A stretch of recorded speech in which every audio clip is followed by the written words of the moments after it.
Hi, this is John Harcher. Welcome to episode 39 of Valleys of Numenor. Harry Seldon is dead again. Day prepares for marriage while the clarics and Hober Mallow move into position. Where will we end up at the end of this episode?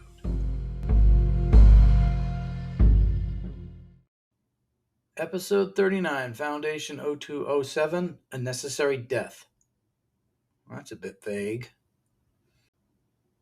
Polly and Constant are in the prison area while Day is being filled in about their mission. Demerzel asks if they should continue the plans for the wedding.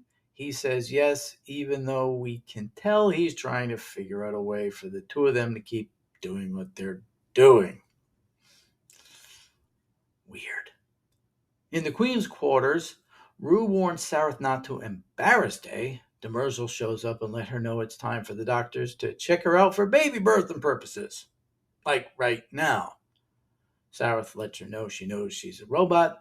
Demerzel answers she's no longer bound by the 3 laws of robotics, just one: serve Empire. It's not exactly a private exam. In fact, I don't think they could have fit any more people in the room if they wanted to. And you thought the stateroom scene in The Night in the Opera was crowded. Of course, she then lets everyone know about the Emperor's arrangement with his robotic servant, but her eggs are ready to go once the marriage is complete. Everyone leaves, but Demerzel lets her know not to mess around with Empire, or else she'll end up like her family, which was done just the way she knows how to do. Open question if the robot was freelancing or following orders, but now we know. On Ignis, Salvor finds Gal counting out primes. When she calls to her, Dornick knocks her down with a mind blast. Gal wants to stay and help the Metallics, but Salvor knows something is wrong. The boy from last episode brings the two of them back into camp and welcomes them to the family. Salvor does some morning fishing for breakfast for some weird mollusk with Lauren the impersonator. He apologizes for the Hugo kissing incident, all the time watching his fishing bike get pulled in from the water. When they dump the fish into the boiling water, Gal and Salvor flip out, hearing them scream to death. Mentally, anyway. Which is odd, since Salvor couldn't hear anything from the people. On the spacer ship, the beings are surprised that he was able to find them, but Hober Mallow tells them he figured out where they would be thanks to Harry Seldon. He offers up the drug they need to stay alive that they can only get from the Empire.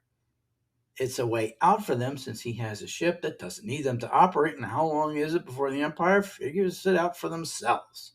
This is a way for them and their children to be free. On the Imperial ships, General Riose, oh, there he is, and his hubby are watching the Emperor's speech when he gets word his own spacer needs to talk to him. The ship that left Siwenna with Polly and Constant left its own distinct mark on the universe.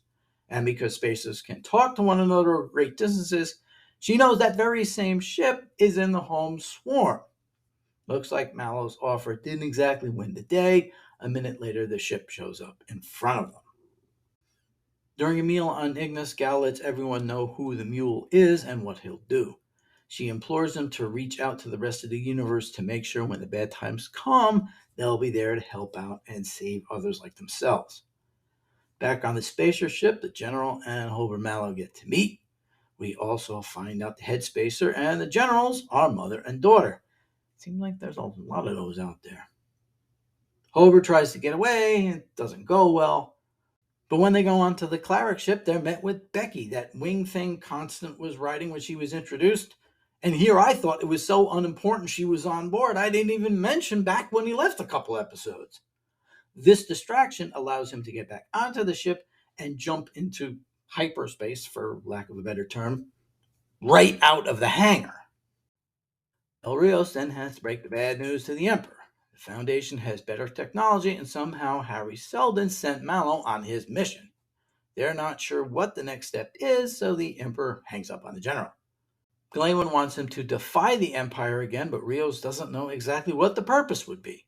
The universe would be in trouble when the Empire falls, and the Foundation isn't ready to step in and pick up the pieces.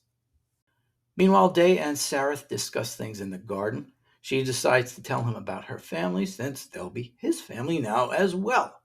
He tries being sympathetic for a second or two, but sees she isn't buying it, so he goes back in monarch mode. She then asks to see Dawn, who meets her in sewers, harkening back to that other Dawn those many years ago.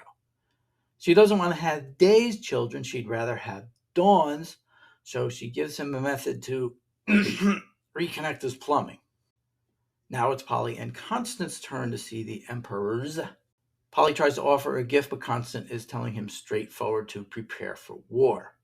Old Man Dust tries to talk them into an alliance, but they let him know Hober Mallow didn't get the Spacers to join him. Day then calls Constance forward, and she suddenly turns into Harry Seldon. He hid himself in her head when they met back at the vault. He says they asked for peace to save not the Foundation, but Empire. Day orders Terminus to be surrounded and shocks Harry out of Constance's body. Back on Ignis, Salvor checks the vessel Lauren was looking at. Its systems have been wiped, but not its cache. Gal tries to stop her from digging further, but she'll have none of it. She goes out that night and programs the vessel to take its previous route. It goes out into the water, and it navigates itself to the little cove with the pillars, and, oh yes, Harry Seldon tied up under the water. She swims over to him right as Tellum and her friends show up. She says sometimes a little death is necessary, hence the title of the episode, and she mentally knocks Hardin out, floating there in the water. Are we going to have any protagonists left alive by the end of this season? So this is the first episode this season to have all five storylines get touched on. We have Gal and Salvor on Ignis, Day and Sareth's marriage, and the missions of Hober Mallow, the Clarics, and Bel Riose. Considering we've only got 3 episodes left, any war between Foundation and Empire, see what I did there, will likely be next season at the earliest. Whether that will trigger the fall of Trantor, or if it will more be caused by the lack of cloning, we'll have to see. We'll also have to see exactly which plot lines they'll continue with. They've picked pieces out of the prequel novels like Demerzel and Raish, but mostly concentrated on the original trilogy. They'll be about halfway done by the end of the season, depending how the General's plotline ends up, and they've already teased the mule. There's not too much left of those stories. The big question is how much of Foundation's Edge and Foundation and Earth are they going to go into? And exactly what Demerzel's role in everything still has to be revealed. She's a lot more devious than the original incarnation. Will she be Daniil Olivar, or will he still be out there somewhere? Thanks to the strike, it'll probably be even more delayed than this season already was.